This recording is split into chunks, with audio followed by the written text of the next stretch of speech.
নিয়ে আমি রোদে শুকিয়েছিলাম, সেই সাগু দিয়ে আমি এখন পাঁপড় বানাবো। আপনারা দেখতে থাকুন, সঙ্গে থাকুন কীরকম আমি পাঁপড়টা বানাই।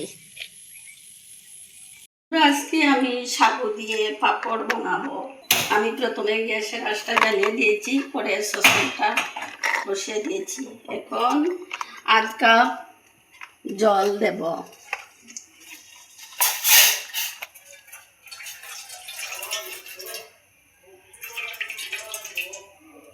আধ কাপ জল দিয়ে আমি সাগু ভিজিয়ে রেখেছিলাম, তার সেদ্ধ করব। আপনারা দেখুন কীরকম আমি বানাই। আমি অল্প একটু পরিমাণে লবণ দিচ্ছি।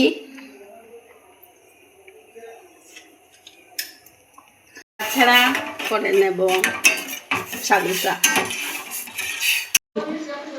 তাতে আমি অল্প পরিমাণে মরিচ দিয়ে দেব।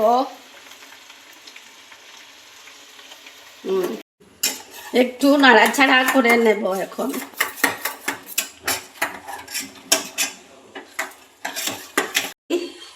একটা থালা রেখেছি, থালাতে অল্প একটু তেল দিয়ে দেব।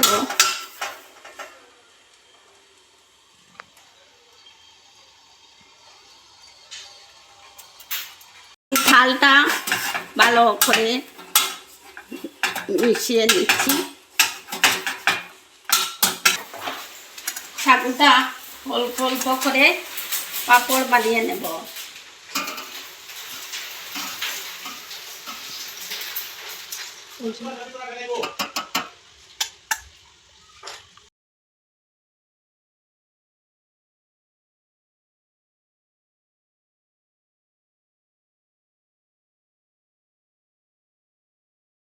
পাঁপড়টা রোদে শুকিয়ে নেব।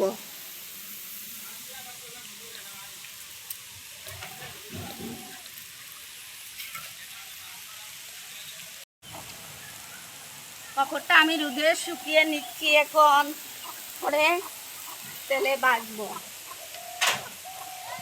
নিয়ে আমি রোদে শুকিয়েছিলাম, সেই সাগু দিয়ে আমি এখন পাঁপড় বানাবো। আপনারা দেখতে থাকুন, সঙ্গে থাকুন কীরকম আমি পাঁপড়টা বানাই। প্রথমে আমি কড়াইটা গ্যাসে বসিয়েছি, পাঁপড়টা ভাজবো। দেখুন বন্ধুরা, কি সুন্দর টুনি সেটের মতো পাঁপড়টা, খেতেও কিন্তু দারুণ লাগে। যেরকম দেখছেন খেতেও দারুণ লাগে। সাগু দিয়ে পাঁপড় বানিয়েছি রোদে শুকিয়ে। এখন তেল দিচ্ছি কড়াইতে। তেলটা আমার গরম হয়ে গেছে। এখন আমি পাঁপড়টা দিয়ে দেব।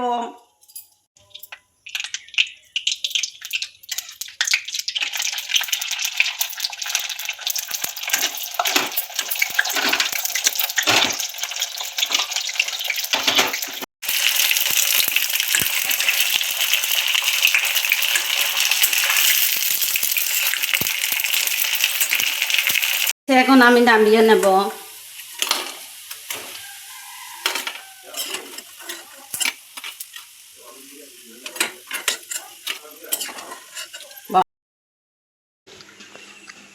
দারুণ হয়েছে।